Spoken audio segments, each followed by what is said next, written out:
तो दोस्तों, क्योंकि सांस भी कभी बहू थी सीरियल के आज के एपिसोड की शुरुआत होती है रौनक से, जो समायरा और करण के सामने कहता है कि क्या उन्हें शादी के ये 3 दिन यहीं पर रहकर सजा की तरह बिताने पड़ेंगे।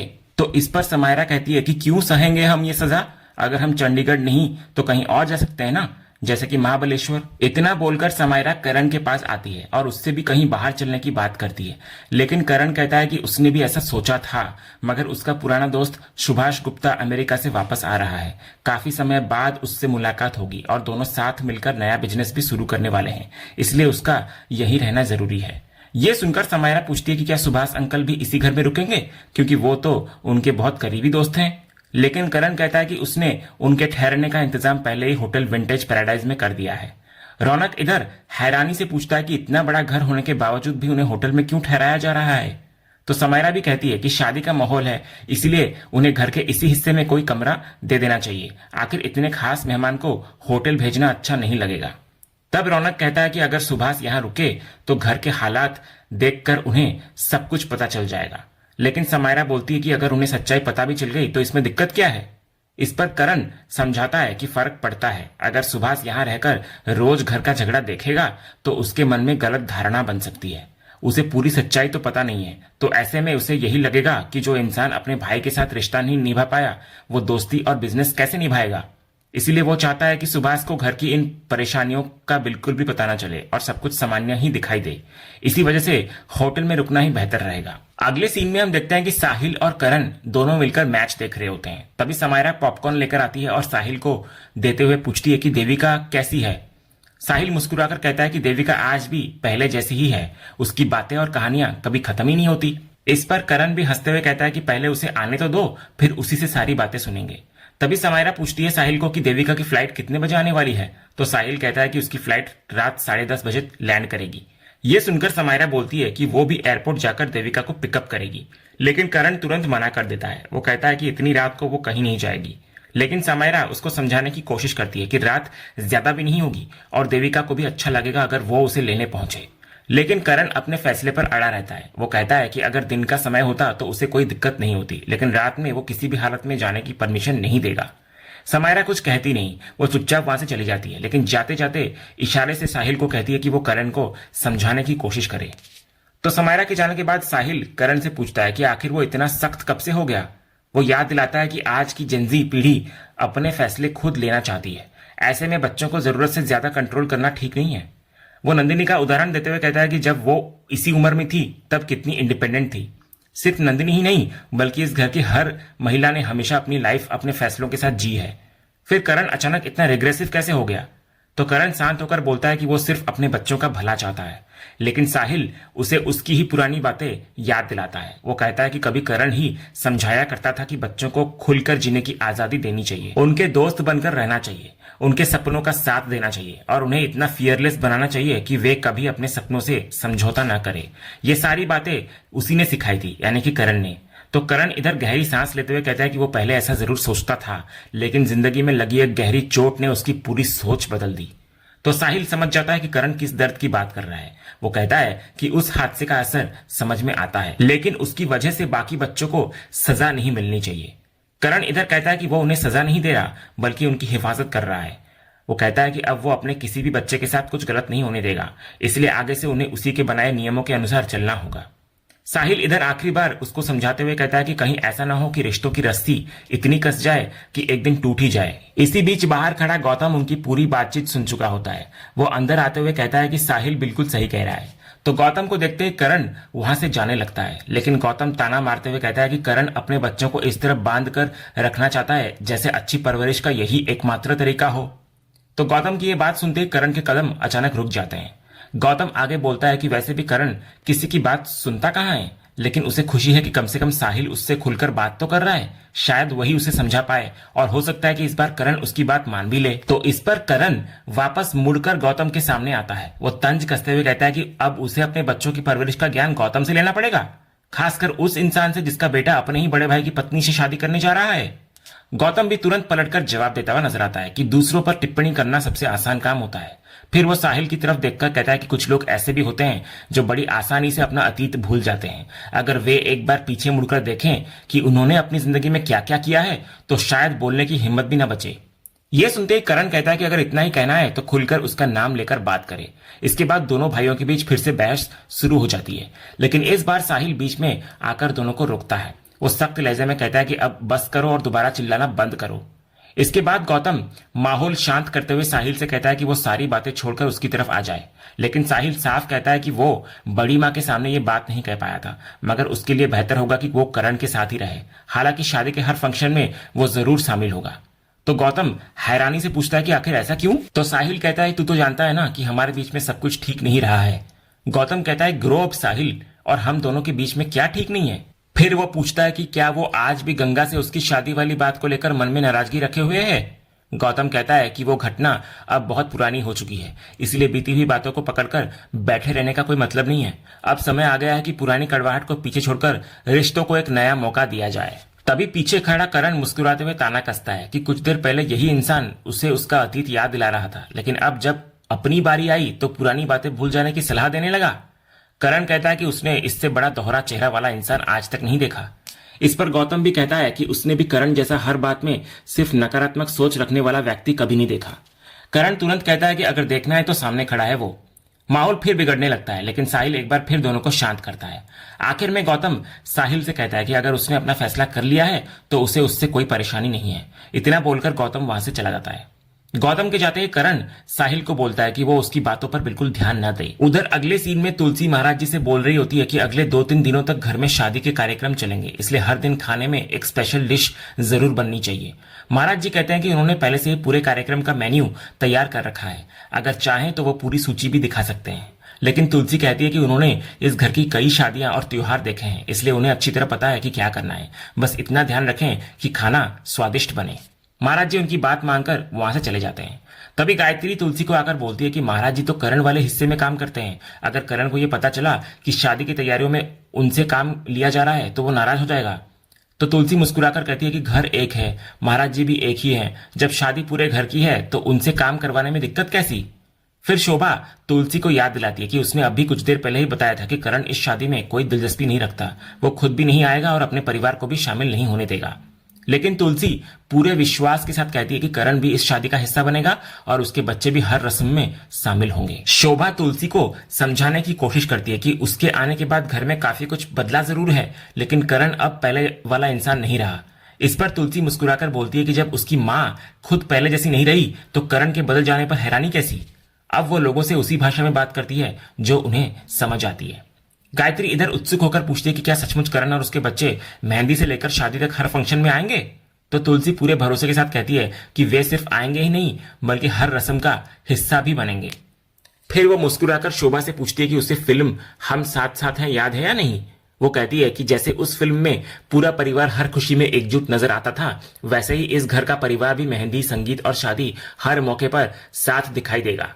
यह सुनकर शोभा बोलती है कि वो बहुत बड़ा चैलेंज ले रही है। तो तुलसी हंसते हुए कहती है कि आखिर वो उसकी माँ है, इसलिए ये चुनौती भी पूरी करके वो दिखाएगी। इतना बोलकर तुलसी वहां से चली जाती है।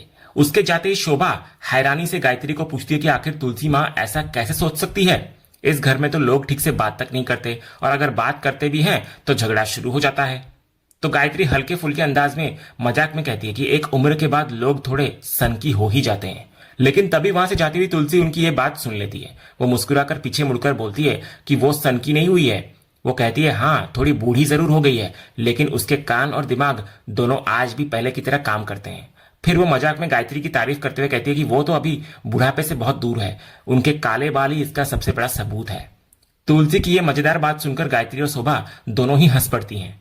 आखिर में गायत्री मुस्कुराकर बोलती है कि शोभा की माँ सच में सबसे अलग है। इस पर शोभा भी हंसते हुए कहती है कि उनकी माँ सचमुच वन एंड ओनली है। इसके बाद हम देखते हैं कि शोभा की नजर दरवाजे पर पड़ती है, जहां डांस इंस्ट्रक्टर घर पहुंच चुकी होती है। शोभा उत्साहित होकर गायत्री से बोलती है कि अब आज ही सभी परफॉर्मेंस की प्रैक्टिस पूरी करनी होगी। मेहंदी हो, संगीत हो या बाकी फंक्शन, हर कार्यक्रम की तैयारी आज से शुरू करनी ही पड़ेगी।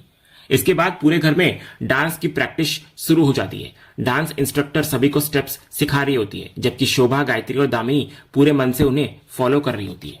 उधर थोड़ी दूर खड़े रौनक और समायरा ये सब देख रहे होते हैं। रौनक मजाक उड़ाते हुए कहता है कि ये डांस कम और सर्कस ज्यादा लग रहा है। समायरा भी हंसते हुए कहती है कि वैसे भी इनकी परफॉर्मेंस देखने वाला कौन है? वैष्णवी के मायके से तो कोई आने वाला है नहीं, इसलिए ये लोग जो चाहे करे, किसी को क्या फर्क पड़ेगा। थोड़ी देर बाद दोनों डाइनिंग टेबल पर बैठकर खाना खाने लगते हैं। तभी पीछे से तुलसी वहां पहुंच जाती है। वो मुस्कुराते हुए कहती है कि अपने ही परिवार को सर्कस कहना बड़ा मजेदार लगता होगा ना। यह सुनकर रौनक और समायरा चौंक जाते हैं। तुलसी मुस्कुराते हुए कहती है कि बुढ़ापे में कान थोड़े तेज हो ही जाते हैं। फिर वो मजाक में कहती है कि जो बच्चे अपने ही परिवार को सर्कस कहते हैं वे एक बात पूछना ही भूल जाते हैं कि उस सर्कस में आखिर जानवर कौन है, बंदर या लंगूर। इसके बाद तुलसी दोनों को भी डांस में शामिल होने के लिए बुलाती है, लेकिन समायरा साफ मना कर देती है। तुलसी फिर भी उसको समझाती है कि थोड़ा डांस कर ले और मेहंदी भी लगवा ले। इस पर रौनक बोलता है कि क्या वो उन्हें 2 साल का बच्चा समझती है जिन्हें इतनी आसानी से बहला लेंगी। समायरा भी यही कहती है कि चाहे वो कितना भी उकसा लें, लेकिन वो ना डांस करेंगे और ना ही मेहंदी लगवाएंगे। तब तुलसी पूरे भरोसे के साथ कहती है कि मेहंदी भी लगेंगी और दोनों डांस भी करेंगे। इस पर समायरा हंसते हुए अपने जेंजी स्लैंग में कहती है, यू आर रियली डुलुलू। तुलसी भी तुरंत उसी अंदाज में कहती है कि उनके पास हर डुलुलू का जवाब देने के लिए अपना सुलुलू है। फिर वो कहती है, ऐसा मत समझो कि सिर्फ नई पीढ़ी को ही ये स्लैंग आते हैं। उनके जमाने में भले ही social media, OTT, 10 minute delivery या मोबाइल फोन नहीं थे, लेकिन उस दौर की माएं भी किसी से कम नहीं थी। उस समय तो बच्चों को आंगन से जोर जोर से आवाज लगाकर घर बुलाया जाता था। इसके बाद तुलसी सीधा दोनों के सामने एक चैलेंज रखती है। वो पूछती है कि क्या दोनों ये चुनौती स्वीकार करेंगे कि आखिर उन्हें मेहंदी भी लगानी पड़ेगी और डांस भी करना पड़ेगा। समायरा कहती है कि लगता है तुलसी को हारने का बहुत शौक है। इस पर तुलसी मुस्कुराकर कहती है कि आज तक उसके पिता भी उन्हें हरा नहीं पाए, तो फिर ये दोनों क्या हराएंगे। रौनक पूछता है कि अगर वे जीत गए तो क्या होगा। तुलसी कहती है कि ऐसा होने वाला तो है नहीं, लेकिन अगर वे जीत गए तो दोनों जो कहेंगे वो मान लेंगी। वहीं अगर वो जीत गई तो उसकी सिर्फ एक बात दोनों को बिना किसी बहस के माननी होगी। तो रौनक और समायरा दोनों चैलेंज स्वीकार करते हुए नजर आते हैं और तुलसी वहां से चली जाती है। उसके जाने के बाद इधर करण वहां पहुंचता है और दोनों को पूछता है कि वे यहाँ क्या कर रहे हैं और गरिमा कहाँ है। तो समायरा कहती है कि गरिमा अपनी दोस्त संचिता के घर नोट्स लेने गई है। करण कहता है कि ठीक है, आप दोनों भी अपना समय बर्बाद ना करें और अपने काम में लग जाए। उधर अगले सीन में करण का दोस्त सुभाष दासगुप्ता होटल पहुंचता है। वो रिसेप्शनिस्ट से कहता है कि एक बार दोबारा बुकिंग चेक करे, क्योंकि उसकी बुकिंग करण वीरानी ने करवाई थी। लेकिन दोबारा जांच करने के बाद भी रिसेप्शनिस्ट बताती है कि उस नाम से कोई बुकिंग मौजूद नहीं है। ये सुनकर सुभाष हैरान नजर आता है। वो सोचता है कि शायद कोई गलती हुई है और करण को फोन लगाने लगता है। तभी उसी टाइम तुलसी पीछे से आकर उसका नाम पुकारती है। तुलसी आकर उससे पूछती है कि क्या वो सुभाष जी हैं। फिर अपना परिचय देते हुए बताती है कि वो करण की माँ तुलसी वीरानी है। तो सुभाष मुस्कुराकर कहता है कि उन्हें कौन नहीं जानता। वो कहता है कि करण अक्सर उनकी तस्वीरें दिखाकर उनके बारे में बातें किया करता था। इसके बाद वो अपनी परेशानी बताते हुए कहता है कि करण ने होटल की बुकिंग करवाई थी, लेकिन यहाँ आकर पता चला कि उसका कोई रिकॉर्ड ही नहीं है। उसे समझ नहीं आ रहा कि आखिर हुआ क्या है। तब तुलसी पूरी बात साफ करते हुए कहती है कि वो उन्हें होटल में रुकने नहीं बल्कि अपने साथ शांति निकेतन ले जाने आई है। आखिर करण का दोस्त होटल में क्यों रहेगा जब उसका अपना घर मौजूद है। लेकिन सुभाष हैरानी से बोलता है कि करण ने तो बताया था कि शांति निकेतन का रिनोवेशन चल रहा है। इस पर तुलसी बिना घुमाए फिराए बोल देती है कि करण ने उनसे झूठ कहा था। तुलसी के मुंह से यह सच सुनकर सुभाष पूरी तरह हैरान रह जाता है। अगले सीन में हम देखते हैं कि शांति निकेतन में मेहंदी का फंक्शन शुरू हो चुका होता है। इसी बीच वैष्णवी को नीचे लाया जाता है और उसके हाथों में मेहंदी लगनी शुरू हो जाती है। उधर दूर बैठे करण और उसके परिवार को देखकर नकुल गौतम से कहता है कि आज भी उन्होंने जानबूझकर बिल्कुल प्लेन कपड़े पहने हैं और ऐसा दिखा रहे हैं जैसे घर में कोई फंक्शन ही नहीं चल रहा। गौतम भी नकुल की बात से सहमत होता है। वो कहता है कि ये लोग हर चीज को जानबूझकर इग्नोर कर रहे हैं। तभी नकुल गौतम से कहता है कि उसको सबसे ज्यादा गुस्सा रौनक पर आ रहा है। आखिर गौतम ने रौनक की कितनी हेल्प की, लेकिन उसके बावजूद भी उसका व्यवहार बिल्कुल नहीं बदला।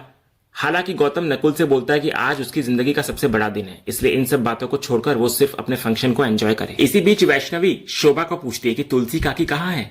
तभी तुलसी इतने में घर के अंदर आती है। उनको देखते ही शोभा पूछती है कि वो कहाँ गई थी। तो तुलसी मुस्कुराकर बोलती है कि वो किसी खास मेहमान को लेने गई थी। जब शोभा पूछती है कि कौन, तो तुलसी दरवाजे की तरफ देखकर उनको अंदर आने के लिए कहती है। अगले ही पल दरवाजे से सुभाष अंदर आता है।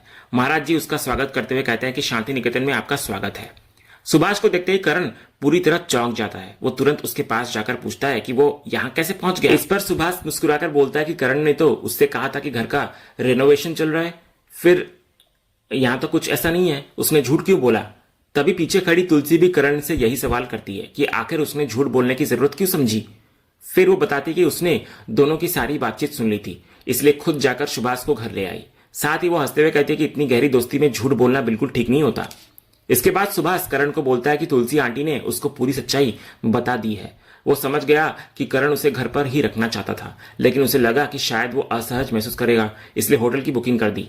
सुभाष कहता है कि उसकी दोस्ती इतनी पुरानी है कि उसे किसी होटल की जरूरत नहीं, दोस्त के घर शादी हो और वो हेल्प भी ना करे, ऐसा कैसे हो सकता है। तुलसी भी उसकी बात का समर्थन करते हुए कहती है कि जब दोस्त के भाई के बेटे की शादी हो तो हेल्प करना तो बनता ही है। फिर वो सुभाष से कहती है कि ये घर उसका है, इसलिए अब ये घर सुभाष का भी हुआ, वो आराम से यहीं पर रह सकता है। इसके बाद तुलसी मुस्कुराकर करण से कहती है कि अब उसका दोस्त इसी घर में रहेगा। फिर जानबूझकर सुभाष के सामने करण से कहती है कि कम से कम थोड़ा मुस्कुरा तो ले, तो करण मजबूरी में हल्की सी मुस्कान देता है। फिर सुभाष करण से उसके बच्चों से मिलवाने के लिए कहता है। इसके बाद करण उसको समायरा, रौनक और बाकी बच्चों से मिलवाता है।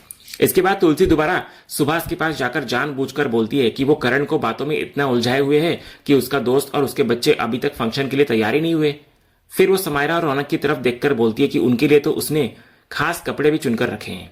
इतना बोलकर तुलसी वहां से चली जाती है। उसी टाइम सुभाष के पास एक फोन कॉल भी आता है, तो वो बात करने के लिए थोड़ी दूर चला जाता है। सुभाष के वहां से जाते ही रौनक करण से पूछता है कि आखिर ये सब क्या हो रहा है, आपके दोस्त भी शादी अटेंड करेंगे और अब हमें भी शादी अटेंड करना होगा। तो करण कहता है कि वो सब समझ रहा है, अगर अब भी वे लोग शादी के फंक्शनों से दूर रहे तो सबकी नजरों में वही गलत साबित होंगे। लोगों को यही लगेगा कि झूठ उन्होंने बोला था और गलती भी उनकी ही है। रौनक तुरंत तुलसी की तरफ इशारा करते हुए कहता है कि ये सब उन्हीं की वजह से हुआ है। करण भी तुलसी की तरफ देखते हुए कहता है कि उन्होंने बहुत गंदी चाल चली है, हालांकि उनसे इससे बेहतर उम्मीद भी नहीं की जा सकती थी। इसके बाद रौनक पूछता है कि क्या इसका मतलब अब उन्हें भी शादी का हिस्सा बनना पड़ेगा। तो करण मजबूरी में बोलता है कि सिर्फ शादी ही नहीं बल्कि मेहंदी, संगीत और हर फंक्शन अटेंड करना पड़ेगा। वो कहता है सुभाष यहाँ मौजूद है, इसलिए अब उन्हें ये पूरा नाटक निभाना ही होगा। उधर तुलसी दूर खड़ी उनकी पूरी बातचीत को समझ रही होती है। वो मन ही मन मुस्कुराते हुए कहती है अब करण और उसके बच्चों को ना चाहकर भी हर फंक्शन में शामिल होना ही पड़ेगा। और इसी सीन के साथ आज का ये एपिसोड यहीं पर खत्म होता है। तो दोस्तों, आज के एपिसोड पर आपकी क्या राय है? अपनी राय हमें कमेंट करके जरूर बताइए। अगर आप क्योंकि सांस भी कभी बहुत की हर नई अपडेट सबसे पहले देखना चाहते हैं तो हमारे चैनल को सब्सक्राइब करें और बेल आइकन को भी जरूर ऑन कर लें ताकि आने वाली कोई भी वीडियो आपसे मिस ना हो। फिलहाल आज के लिए बस इतना ही। हम फिर मिलेंगे अगले एपिसोड की एक और शानदार अपडेट के साथ। तब तक के लिए धन्यवाद।